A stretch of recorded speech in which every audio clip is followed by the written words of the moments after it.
And we are back, ladies and gentlemen.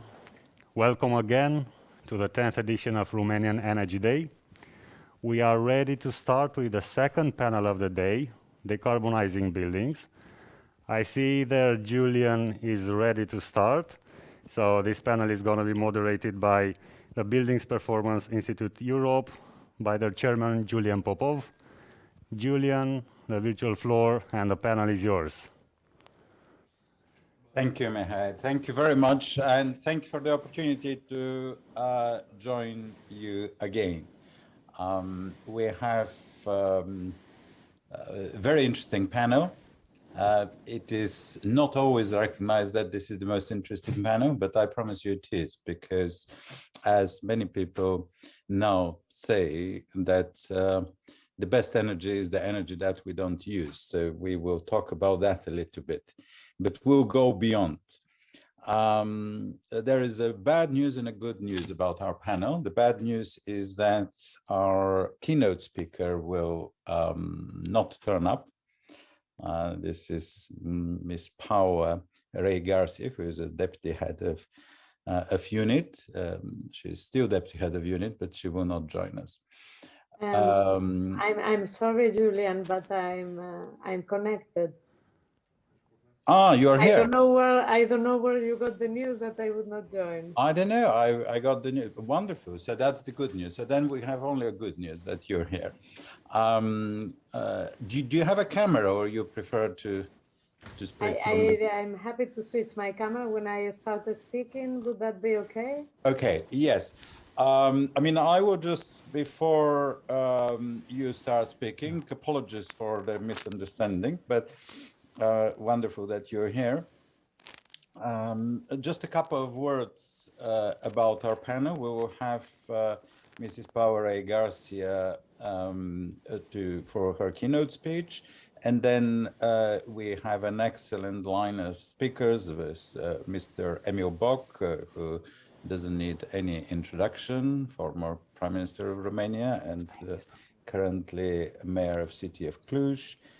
And then we'll have Mr. Claudio Cratu, who is General Manager of Thermal Energetica, followed by Razvan Copoiu, he's General Manager of Signifier Romania and Southeastern Europe, and we'll finish with Adrian Pop, who is General Management of ADP Green Building. You can ask your questions in the chat. I will read them and pass them to the panelists, and I hope we will have a exciting thing in this very troubled times about energy prices. And one of the things about the energy prices is not just the supply side, but the use of energy, and the demand side is exceptionally important, very often ignored, because I mean, buildings don't have big pipelines to open and announce. They're not multi-billion projects. They're very often not very interesting for policymakers. But actually, the field where things are really happening and the transformation of the energy system is happening to a very large extent is buildings. And buildings not just as consumers, not just as producers, but as many other things, which I am sure we will explore during our panel. So without further introductory words, I would like to give the floor to Paula for her keynote speech, and I will ask everybody to speak as short as possible so that we can have more time for discussion. Paula. Okay, now thank you very much, and good morning to everybody, and thank you really very much for inviting me to take part in this year's Energy Day. So it's really a pleasure to join you today and to take part in this panel. And in fact, I would totally agree with introductory remarks. I think really the focus on building decarbonization is critical. This is really central area to the European Green Deal and to the renovation wave. And if we look at the building sector, really the needs for decarbonizing buildings are undeniable if we want to meet our climate ambition and also deliver on the Green Deal objective of climate neutrality by 2050. And all this comes really very, very clearly in all the analysis that supported the climate target plan and the related impact assessment. And maybe to illustrate, I can just highlight some key figures on this point specifically. So first, if we think about the current building stock, we have somehow 220 million building units that represent a broad majority of the building stock and that were built before 2001. And the majority of those buildings that exist today will also be standing in 2050. And the problem comes from the fact that those buildings are really not energy efficient. So in fact, the heating and cooling and the servicing of those buildings with domestic hot water accounts for some 80% of the energy consumed in the residential buildings. And the majority of that, again, comes from fossil fuels. So this gives a little bit a sense of the challenge that we have ahead. And this is something that is, of course, very relevant to keep in mind if we also think about the context of the recent spikes in energy prices, in particular in gas prices. For these reasons, really, in line with the European Green Deal, decarbonization of buildings is really one of the key priority aims of our ongoing work and of the further work of the current Commission mandate. So if we go further into details, what is the specific contribution that buildings need to make? And here, again, looking at the analysis to deliver on the 55% climate target for buildings, the reduction of emissions that is needed is 60% emission as compared to the earlier emissions. So more than a half of effort that will be required from buildings. So this means that really this is an area for attention.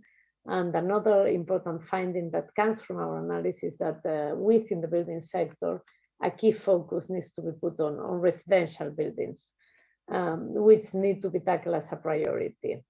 And in fact, according to the climate target plan for 2030, the residential sector, the one that would have to undergo the highest reduction in energy consumption in heating and cooling. This in practice will require not only stepping up the rates of building renovation in line with the renovation wave, but also modernizing buildings and modernizing their heating and cooling systems with direct renewable-based electrification, and of course, district heating and cooling benefit also from waste heat resources as it put forward already in the energy system integration strategy. So these elements that I have just mentioned underline a bit the big goals, the big needs coming from the European Green Deal and from our political commitment. But then the question, of course, is how do we move into action on the ground from the EU to the local levels? And in this regard, what we see and what we believe is needed from the EU side to deliver on the Green Deal and the 55% climate target is a combination of regulatory strengthening, of financing support, targeted financing support that also triggers much more private financing to be mobilized, and also using all this in a complementary manner with market pricing. So in this context, the Commission adopted last July the first part of the so-called Fit for 55 package to deliver on the Green Deal. And this initial package includes very important energy-related measures with support for building decarbonization. And I will just mention the key ones that are really the revisions of the Renewable Energy Directive, of the Energy Efficiency Directive, and of the emission trading system. From the Renewables Energy Directive, what we will have is an increase of the target to produce 40% of our energy from renewable sources by 2030. And all member states will have to contribute to this goal. And in addition, we'll have specific targets proposed for renewable energy use in heating and cooling and in buildings. So that again, very relevant for this panel today.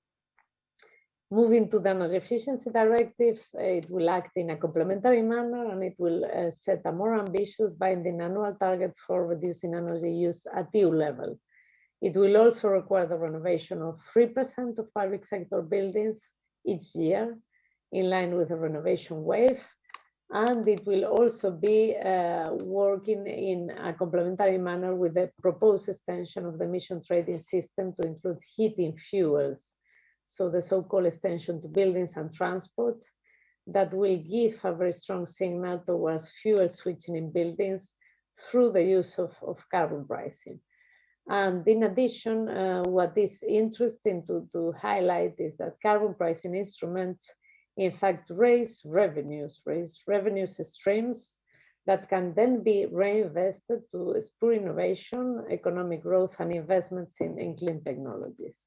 And to really somehow structure this revenue stream, what we are proposing is a new social climate fund that will provide dedicated funding to member states and will help citizens finance investments in building renovation with better insulation, with new heating and cooling systems, but also with very complementary cleaner mobility.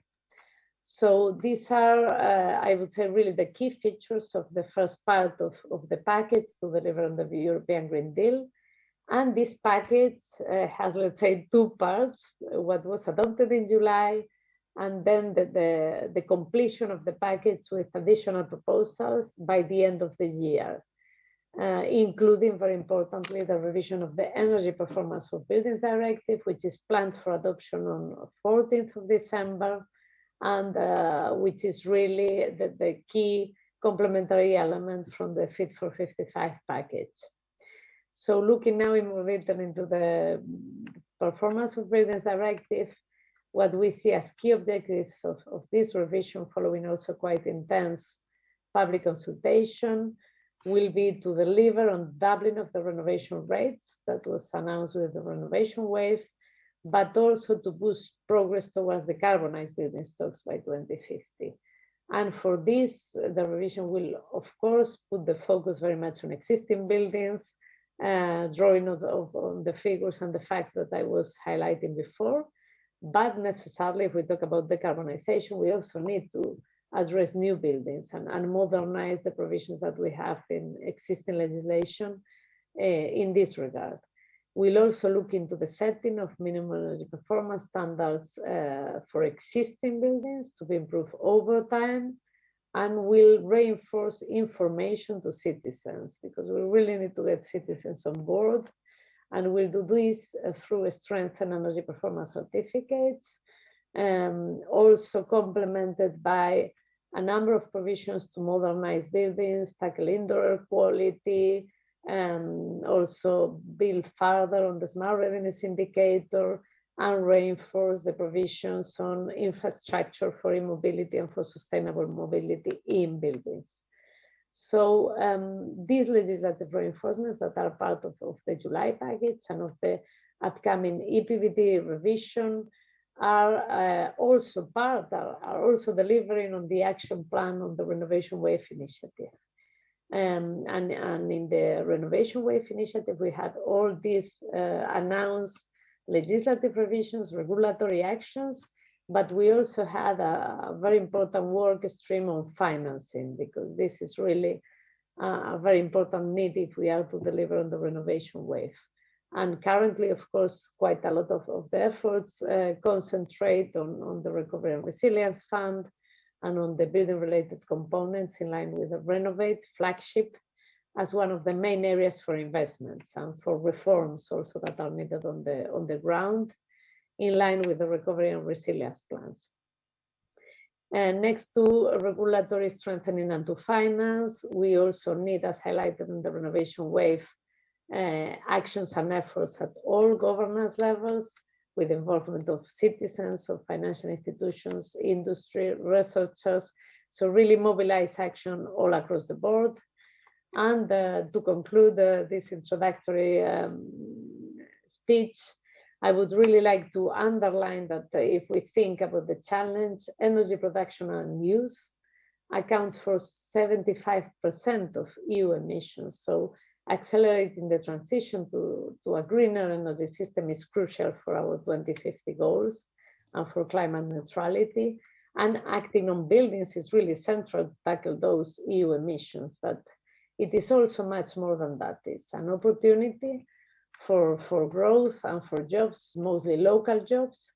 It's also a chance for having more livable towns and citizens, to have a healthier environment inside buildings, but also outside buildings because of the reduction of emissions that is attached, let's say, and to also lower energy use and energy bills, which also will create, of course, opportunities for European technologies and industries. So the challenge, of course, is to make sure that the benefits and the opportunities that come with it are available to all, and that are also as quickly and as fairly as possible implemented on the ground. So with this, I would thank you very much for your attention, and of course look forward to the rest of the session. Thank you very much, Paula. Just one quick question on financing. In case you say that there are all these finance instruments. I mean, now there are the massive resilience and recovery funds also, and many countries are using them to put quite a lot of financing into renovation of buildings. But do you have any instrument to help countries or even to force them to avoid large spending on private buildings with, I don't know, 100 or 90% grants, and instead of that, use the money for mobilizing additional investment? Which, I mean, money is everywhere. There is so much money at the moment, but the problem is how to channel them in the right direction. Yes, no, indeed. For this, we have worked very closely with the so-called Energy Efficiency Financial Institutions Group to really define principles so that we can not only rely, of course, on the limited, in the end, public money, but really mobilize private investment. So work very closely with financial institutions, with banks, but also make it much easier for individuals to access all these funds. So besides the recovery plans, we'll also have a number of other tools from cohesion policy funds, also from the LIFE program, when we talk about, for instance, capacities on the ground, business models. And on all this, really the design of the instruments is aimed at modulating the intensity of the public support so that it also triggers private financing and mobilization of private financing.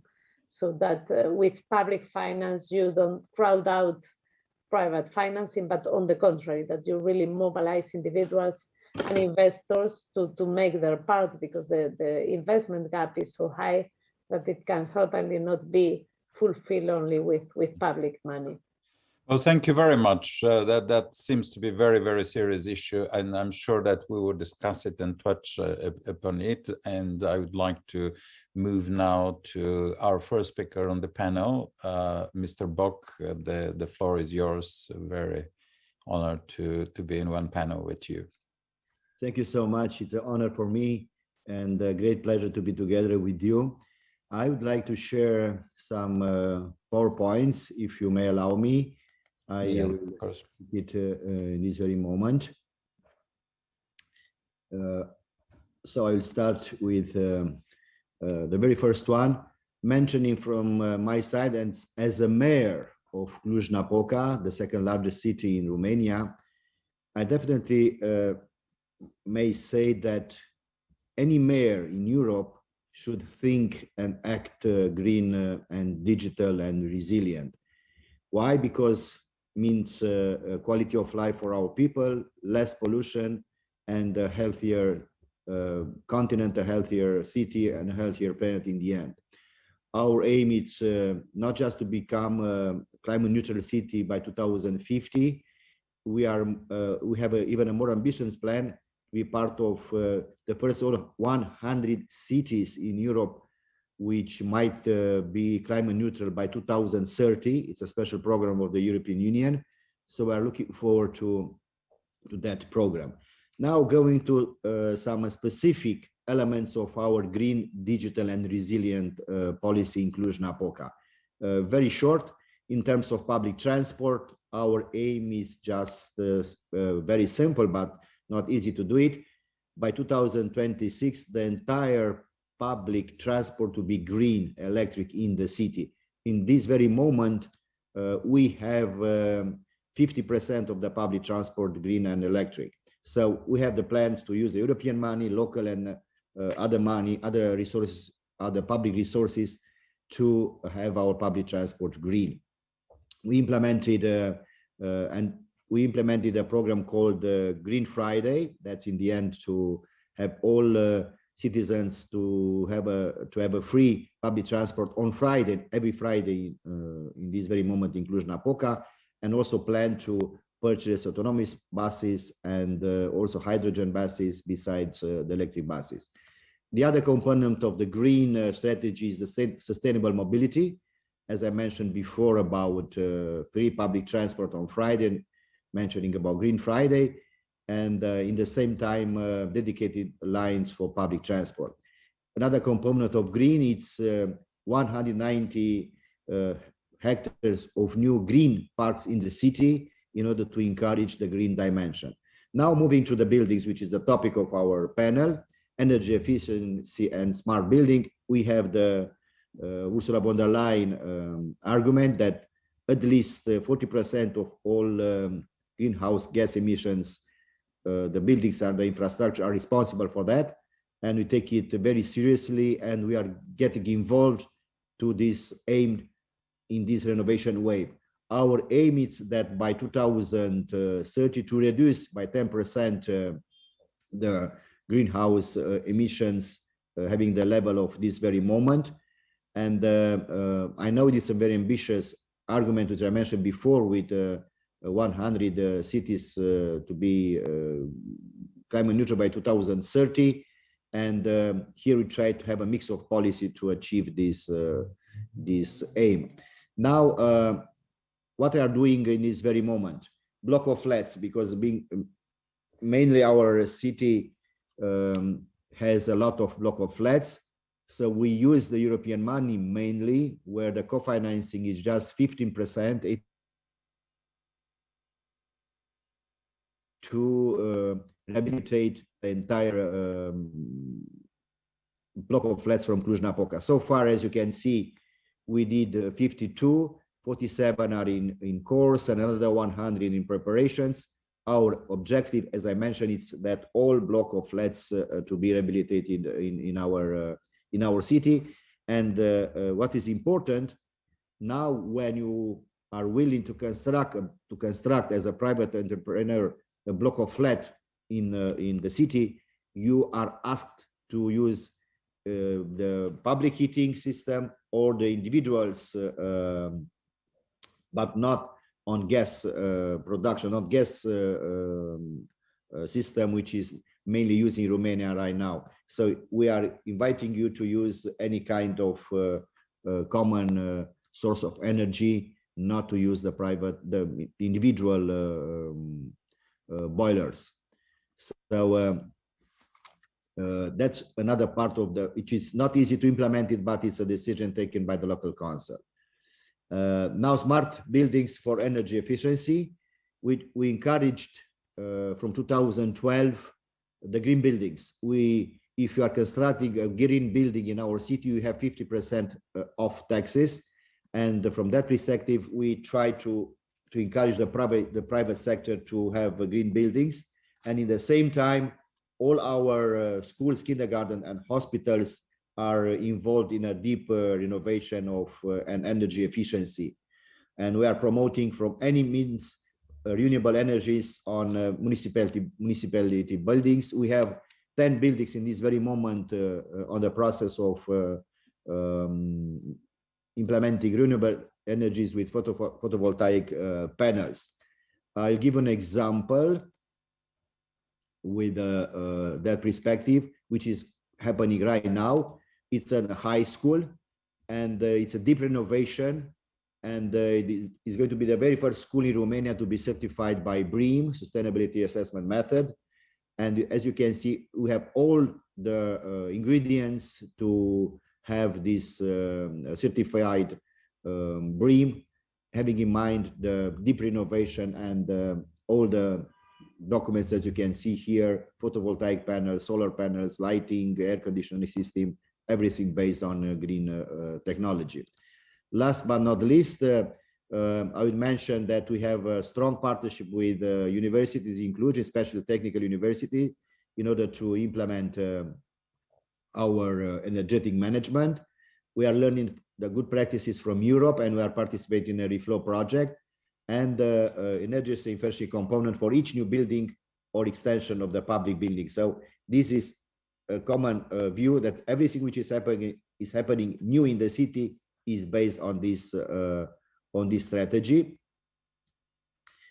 Smart lighting for smart energy, of course, it's another part of our process of diminishing the greenhouse emissions. And I will close with the last component: creating green roofs and facades for public buildings, which is happening in this moment in the city, starting with public transport stations and public buildings, implementing these green roofs in order to diminish the pollution. I will end mentioning that we signed the Green City Agreement. Cluj-Napoca is a member of this important instrument of the European Union, and we want to use our money, local money, and two sources of European money: the European budget 2021-2027, and of course the Recovery and Resilience Facility, to have as I said, a green, resilient, and digital city. I will stop now. Thank you for your attention. Thank you very much, Mr. Buck. Fascinating program and strategy and progress. Congratulations on that. Especially, I'm very excited about your 2026 green transport target, which I've been advocating for many cities, especially in Central Eastern Europe, which have inherited some good electricity network. But since we're not talking about transport, but about buildings, just a quick question on the financing. Do you succeed in raising more private funds because for building renovation? Because this seems to be a stumbling block in many places, that people either they're doing things by themselves or they're expecting 100% or near 100% EU funding. I mean, are you succeeding to break this barrier somehow? You are very correct. In this very moment, there are these main two instruments: doing by yourself or being involved in the municipality plan. In the municipality plan, as I said, you have to contribute with 15%, 85% it's local and European component in this very moment in order to improve the quality of buildings. But right now, we are working on a strategy to borrow money from the private sector and to get involved in order to offer to our citizens a more extension scheme of renovating buildings involving the private sector. And especially, we have two solutions. First, to get a loan for EBRD or for European Bank, or depends on the market, in order to support, to speed up the renovation wave. And in the same time, we are planning to get a partnership with the business sector to get an agreement on 10 years, and we will pay them in a term of 10 or 15 years the amount of money, first to finish all the public buildings, and we are interested in the public buildings to finish all of them in at least 2 or 3 years, and that we need a partnership with the private sector. And here we are trying to make a deal, saying, okay, you are doing all the public buildings which you have in the city in 2 or 3 years, and we'll pay you in 5 or 7 years the entire amount of money. You may provide the money at the beginning because we do have a level of indebtedness in the indebtedness, which cannot allow us to go as much as we wish, but we can pay you in 5 to 7 years. So we are working in this very moment for public buildings, and we are consulting our citizens to see if we can get them also involved in such a scheme. But besides that, we are preparing a loan besides European money for the entire block of flats from Cluj-Napoca. So a large variety of financial schemes are on place. Well, thank you very much. That's really interesting. And let's move now to our next speaker. I'm sure we'll hear some more insights on more technical even level. Claudio Cretu, who is General Manager of Termoenergetica.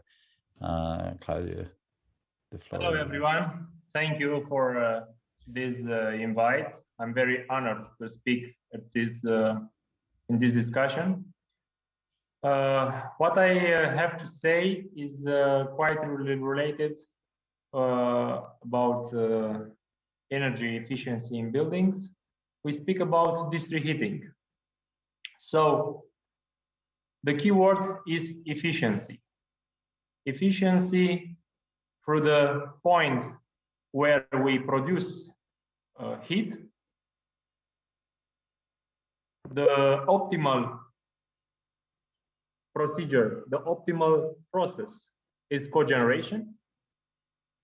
So the situation in Bucharest and in many other cities in Romania are quite critical because investments weren't made in the last 20 years or 30 years. So the situation in Bucharest needs modernizing CHP plants, because right now district heating in Bucharest without cogeneration, without gas is not possible, but also taking into consideration the transition to renewables. District heating in Bucharest could integrate geothermal, solar or other renewable technologies. So right now we are in a critical point, but this crisis could be and must be the opportunity to develop projects, to get financing, and we look very close to modernization fund and other sources of financing in order to design and build a new system which is related to the customer needs, to the people needs, and also related to the energetic infrastructure of Bucharest, because district heating energy in Bucharest is related to mobility. Electromobility is coming upon us, and this will mean electric energy increasing consume. So we are in this year and the next year on a critical point when we must have projects, we must implement new projects in order to modernize CHP plants and also rehabilitating the infrastructure. We need the whole support of all authorities, also in Romania and also European authorities, because Bucharest is a special case. Even in other small cities, the centralized district heating disappeared, and people use right now individual boilers. In Bucharest, this thing is not possible regarding the distribution gas system, pollution problems, because Bucharest is a large city, is the capital of Romania in this large city, and almost 600,000 of apartments depends on this system. We see in mass media that we have a lot of problems, a lot of breakdowns, a lot of losses, but as I said before, I will repeat, this crisis is the perfect moment in order to develop projects and so on. We need transfer technology, we need partners, private partners. We open our doors for academic world and also for private technologies and so on, because we must maintain this system, and we can transform it only by dialogue and by partnerships, also with academic world and with business world. Thank you for the possibility to speak about district heating in Bucharest, and I'm open to your questions. Thank you. Thank you. Thank you, Claudio. You mentioned introduction of geothermal, solar, and other low carbon or zero carbon technologies. Are there any specific projects for blending the gas heating with gas district heating systems with some of the new ones, or? Yes, thank you. We are working at the feasibility studies. We are interested in geothermal technologies, also for energy storage. Also, solar is only for a few percent. We cannot heat up the Bucharest with solar. That's clear. But clearly not one technology. We can use solar energy during summer for hot water and so on. So we speak about a hybrid and an integrated system, and of course the new turbines will be hydrogen ready. That's for sure. So we must prepare, and we try to prepare for the future. All right, thank you very much. That's excellent insight in the problems of the district heating systems in Bucharest. I can just in one word introduce you to Bulgarian district heating by saying it's the same. So the problem with Sofia is the same. So it's not just Bucharest, and yes, we must move forward with we basically not with one technology, but with wide variety of technologies. This is something that is very often not understood, and people say, okay, you're closing coal, what exactly you will replace it with? I mean, we're replacing it with a deep system transformation, which includes many things. So thank you, Claudio. And now we have Razvan Copoiu, who is General Manager of Signifier Romania and South Eastern Europe. If you tell us also what is Signifier and what you do in Romania and Southeast Europe, that would be very helpful. Well, I want to thank you for the invitation. It's also as a maybe personal feedback. It's very it's a interesting experience having this kind of being alone in the live plateau, you know, and speaking with the guests from the online. But yeah, we live special times. Yeah, so hello to all. As you said, yes, we discussed about the cities and then do the heating, and now we reach the lighting part, because Signifier, as most of you probably know, is the new branding of the Philips Lighting, and the Philips company is lighting since 125 years in the market. We invented actually, we built the first factory of lights and bulbs in the world, and still the leader. And I'm saying that not for advertising, but to try to highlight the importance of our message, because I think today, and I'm talking today meaning these days, we are living some strange times with the COVID, but also some important times for this decarbonization of the building. It's very important to understand that the lighting evolved a lot in the last period of time. So until maybe 10 years ago, everybody was using the standard, fluorescent or filament bulbs. Yeah, this one where the consumption was huge. Now, as most of the people already know, we are going to LEDs. LEDs, if you're looking on any technology in the world, is the best to show energy efficiency. So you said in the beginning, you know, that the best energy efficiency is the energy that is not produced. Yeah. In this case, yes, an LED bulb, let's say, makes the consumption or more than half of any other light bulb compared with this one. So introducing LED, and the LED was introduced since many years, but still the price was high, and now we reached the level where the market can afford in any kind of let's say segments.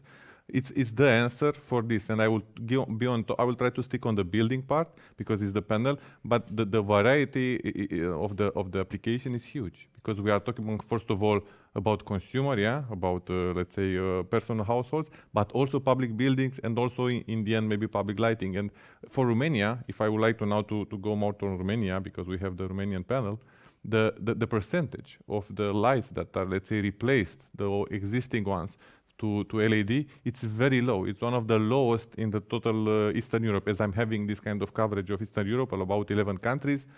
My study shows that Romania is one of the lowest.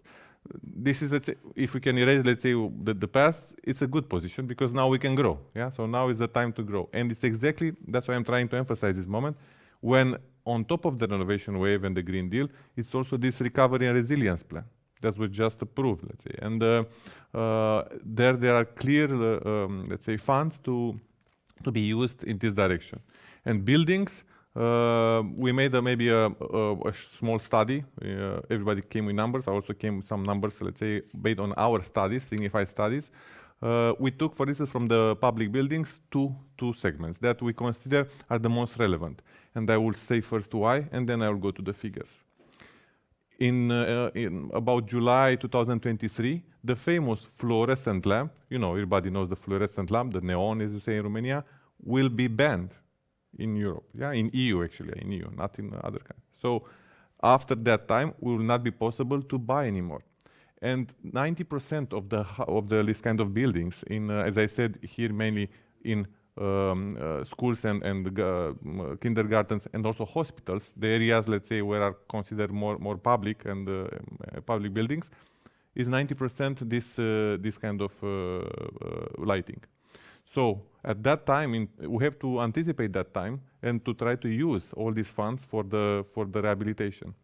And if I'm talking about the quality of light, there is no discussion about what is the quality of the standard fluorescent lamp that is maybe white, etc., to LED, who now you can let's say, choose the color of that light in order to have benefits for the patients in the hospital, for the kids to see better. So the implications of the quality of light, it's even on top of the energy efficiency. So this is, I think, two relevant points that have to be kept in mind. So quality of the light and also energy efficiency, 50%, but on top of it, as I saw, as Mayor Bock said, the famous smart word, yeah? So if I go in the smart in the building, we go up to 80% savings versus existing equipments that are installed there, because we can vary with the timing, we can decrease dimming and all these kind of things. So maybe to say about what the study was, yeah, just to have an idea what can be done in Romania. We calculated, for instance, for all these learning facilities, schools, kindergartens, there are about 3.5 million of light points that should be changed. And if this will be changed, yeah, let's say it's a rough calculation, we will have savings overall about in total maybe 2.5 million euros in CO2 emissions. This is the difference versus let's say the footprint of the former, let's say, light bulb and also the new light bulbs. And also on top of this, we can consider energy savings on the bill. I'm talking about the bill, and because this is, I think, the most important, about more than 50 million euros savings for just replacing the lighting in schools and let's say all these facilities that is considered, by the way, we're talking public, because private, they are already going to the LED and they are doing a good job. And I go also to hospitals, that now actually it's a even more dramatic time in Romania. In the hospitals, we have 136,000 units of different types of hospitals or clinics, that needs only 5% of them have replaced these lights. Yeah? So if we also put on them on total all this consumption reduction, if we add all these buildings, so I'm talking about only these two, so I'm not talking about public buildings, we can reach in total 20 million euros, 75 million euros energy savings, and also 7.5 million CO2 reduction. And I try to also understood from my point what means this reduction of CO2. This means about 20 million trees, let's say, planted new. So all these impacts, so we are talking about the strategy, but really we should also go to what should be done really from tomorrow. And we have the funds, we have some of them that are ongoing. The resilience, it should, let's say, have now the guide to how to be applied. And we have to look on the quality. This is important. Is that because in the past we couldn't do this, but now we can look on the quality of lighting. Yeah, it's very important, and of course energy efficiency. Yeah. So I can stop here overall because I can give you a lot of data. But thank please. you, Razvan. That's fascinating subject. And can you give us an idea what part of the electricity generation goes into lighting? Do you mean what part from the total lighting, total energy? Yeah, the total electricity consumption. So the study that exists, this is not my study, this is, let's say, a global study, says that for Romania, 45% of the total energy consumption of the country goes to the buildings. Yeah, 45%. To the buildings, yes, but what part goes into lighting? Lighting goes to maybe 25%, something like this, yeah, about 25%. Yes. 25% of that building, let's say, of that building consumption today. Right. And we can go, this is the point, we can go with these savings, up to 80%, 80. So it's a really quick win. It's a low-hanging fruit that should be used. And some of the cities are already doing this. So this is, I can also say, very good things about Cluj and the Mayor Boc, because there are not too many cities that are looking really globally about what means a smart city. Because smart city means also not only just to replace to have some cameras, but to have an integrated system with also lighting inside of the building, outside. So all these things should be considered when you make the total feasibility study to access some funds. Yeah. And just very quick one additional question: do you in your especially public work do you use energy performance contracts or ESCO approach or companies? I mean, if we are referred to Romania, no. But I have as I said, in my region, other countries, for instance, Croatia or Slovenia, where these ESCO models work very well. But it's also they are protected by this kind of law system and juridical system that is working very well there. In Romania, so far, I didn't have this kind of experience. Yeah, they're very annoying. Slovenia and Croatia always ahead of us. I mean, believe me, they are miles away. We are in total Romania 20% maybe, and they are 50% LED. We have to do something to catch up. Well, thank you very much. That was a fascinating topic. And now we have Adrian Pop, who is General Manager of ADP Green Building. Adrian, please, if you can be brief so that we have a minute at least to finish our panel. Sure. Adrian. Thank you very much for the invitation. It's a pleasure to join this debate. I will speak briefly about our activity. I manage a team of diverse professionals active in the green building certification and consulting field. We mostly use the BREEAM standard that was mentioned by Mr. Boc previously, which is the most known and most used standard worldwide. It's an environmental standard. I should say that it's an evaluation method. So when we talk about certified buildings, it's very important to look at the levels and the rating that is achieved, because this actually identifies performance as sustainability. The standard contains approximately 100 requirements covering the health, well-being of the building users and the impact on the environment, being built or natural. I would like to talk about how the market developed. We are active, we work for 8 years in Romania. We also have some projects in Bulgaria. So I know a little bit the built environment where you are, Mr. Popov. We started working also in Hungary and Ukraine. So I can notice that while the first, let's say 5 or 6 years were quite modest. We had very few projects with quite modest ambitions. The market changed a lot in the last 2 years because we started to work with developers that own very large portfolios like CTP, which is the largest warehouse developer in Europe, or retail stores or commercial centers. And when we decide the measurement that is implemented at the portfolio level, it has, of course, a very significant impact. So this is in terms of quantity. We currently have maybe 10 times more projects per year than a few years ago. And also in terms of quality, recently we start aiming more and more often for the highest levels of certifications. So in all these years, we never achieved more than excellent, but we do have a lot of excellent projects. Last year, we had 4 outstanding certifications, and now in present, we work on 5 projects that are targeting outstanding. And it's interesting also to mention the types of projects we work with. The office buildings were the ones that had the most ambitious targets, but this changes a little bit. So we work with the Bank Transylvania Bank for their headquarters in Cluj. We work with another office building for CTP, which is also a facility in the middle of a logistic park near Bucharest. We are working on a warehouse, a regional warehouse for Penny near Craiova. So it's very interesting that the warehouse can aim with really good chances to obtain an outstanding certification. We also have a residential projects in Timișoara, and very recently we started a public building, a very large and important public building, the Cluj-Napoca Children's Hospital, for which we are aiming this really high certification result, and also to do an energy optimization using the passive house methodology. So very high ambitions for the hospital that is going to be built in Cluj-Napoca. But coming back to the brief of the subject, the theme, the carbon footprint, we always talk, as you noticed, about operational carbon footprint regarding energy efficiency, transportation that is associated with the building, and so on. But as we know, operational carbon footprint is just approximately half of the carbon footprint of a building. So it's also important to look at the embodied carbon footprint. These standards always covered the operational carbon footprint, but now we are in the transition phase where we are looking more and more to embodied carbon footprint.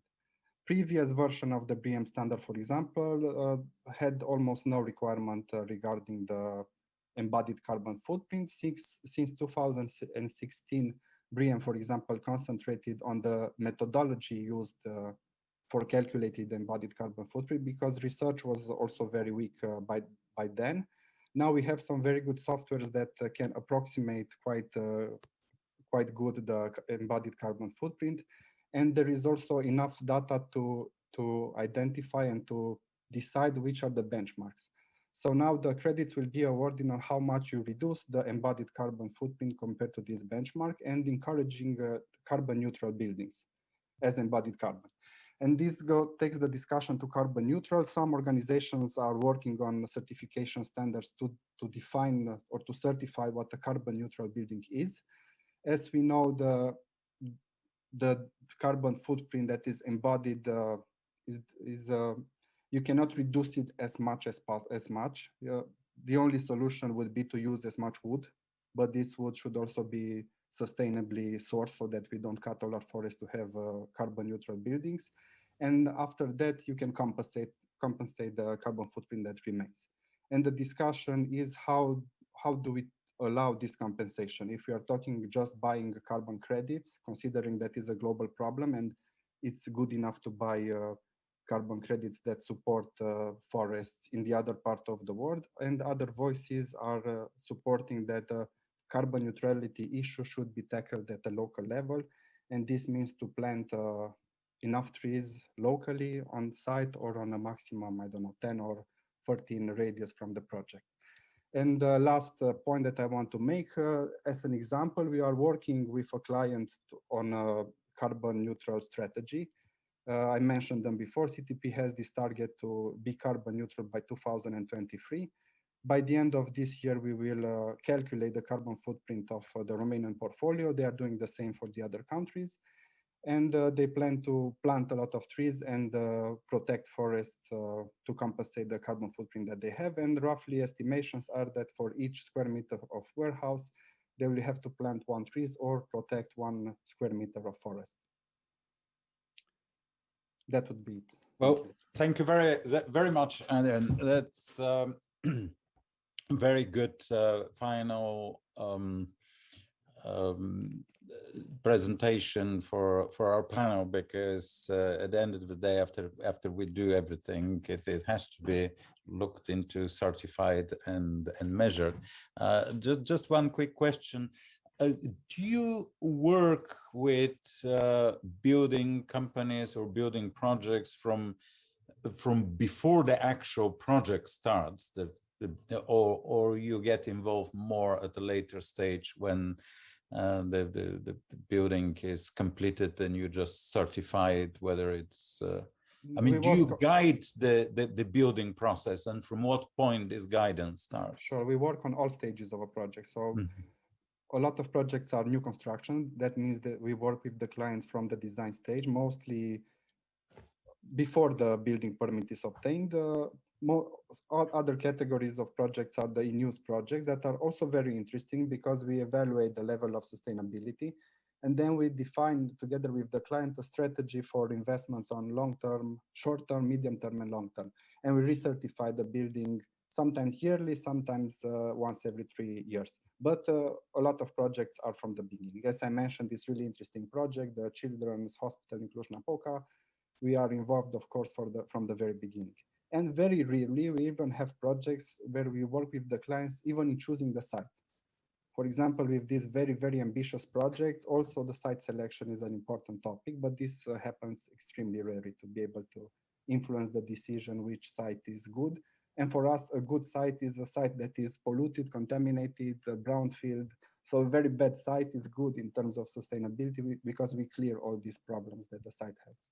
Yeah, you can make massive difference. Well, thank you very much.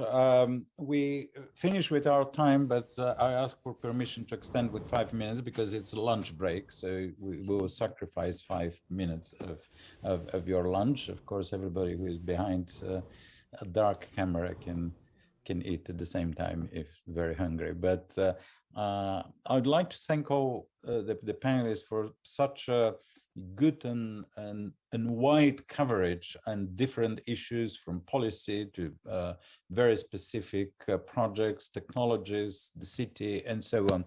And if I may, we don't have specific questions from the audience. I asked lots of questions, which I tend to ask just because I'm very curious.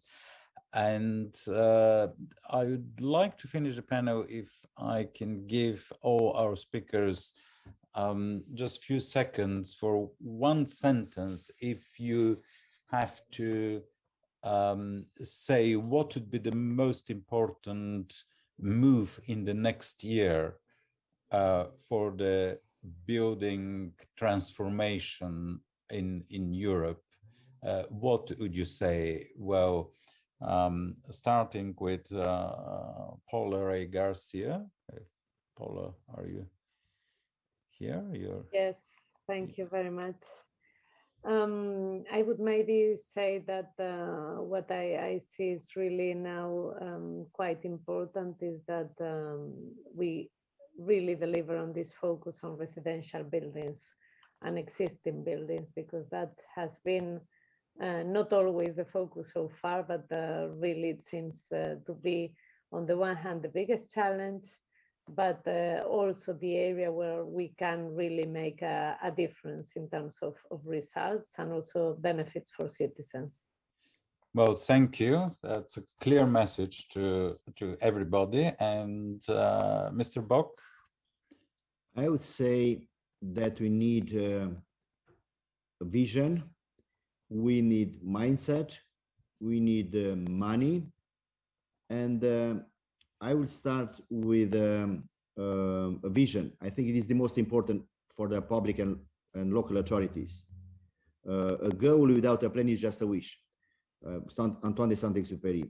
So we have to be aware as a mayor that we have to do our best for the quality of life of our citizens. They already can see the results. If you are rehabilitating a block of flats, you pay up to 40% less on energy on your bill each month. They can see the results. And now I can tell you that after a very reluctant period when the people didn't want to come in the project, when they saw after years some results, up to 40% less on the bill, they are now eager to get involved in that project. So you need to work with the people, to communicate with them, to change the mindset. You need a strategy on medium and long term, and you need a diversity source of resources, money, local, European, and private money. If you have all of them, you can be sure that the quality of life in your city is going on the right direction. Thank you very much. So vision and resources to realize the That's vision. Right. So Claudio, what would be your...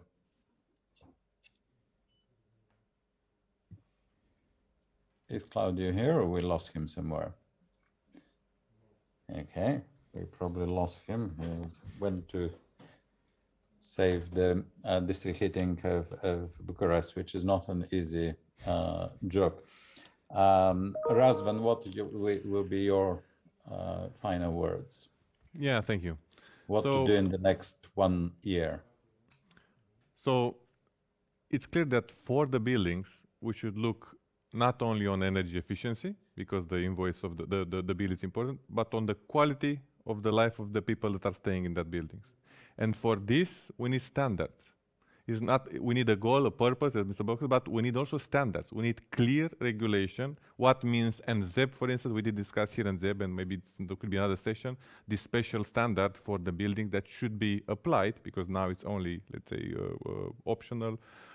This, let's say, some money, let's say, quality objectives from the cities to give to, for instance, some public business or some private business, public, for instance, this, how you can say this, private buildings, this special tax exception, if they are going to the high, let's say, quality of standards, like we have BREEAM or LEED. So that means standards that should be applied on all the levels, and then we can have the quality.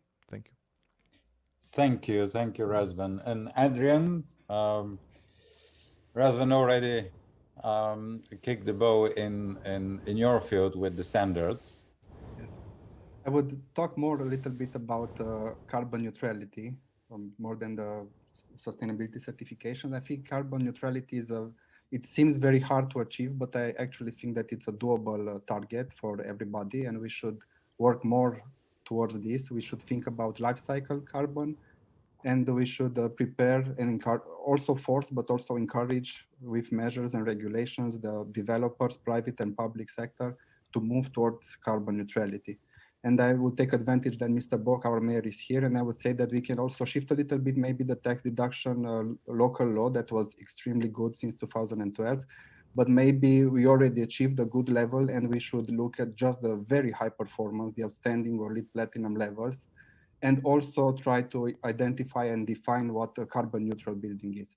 This will encourage all the developers to think about how they can compensate their carbon footprint with planting trees, or maybe even building entire parks and so on in the city or near the city. So this top level target to be supported, only this to be supported by this local law with maximum deduction possible. And this should be, of course, an example for any other city. Thank you. Well, thank you very much. It seems you have a deal, so hopefully that's we are preparing the strategy for the next year. We are preparing a public debate on the subject, but the vision is moving on that direction to keep on the higher level. That's correct, the vision we are approaching. So we are on the same side. Thank you. Thank you. Excellent. It would be wonderful if you continue this conversation and this work beyond the panel, and with that a great result and practical step. I would like to thank everybody and on the panel and the organizers and Mihai and Irina, and thank you very much for this opportunity. And with that, I would like to close the panel. Thanks. Thank you, Julian. Thank you very much. Many special thanks to your speakers, online speakers, our speakers here in Bucharest in the studio. We are now expecting a precisely 21 minutes break for the lunch and refreshments. We will come back at 1 o'clock Central European time, 2 o'clock Romanian time for the next panel, decarbonizing transport, moderated by the European Union Road Federation.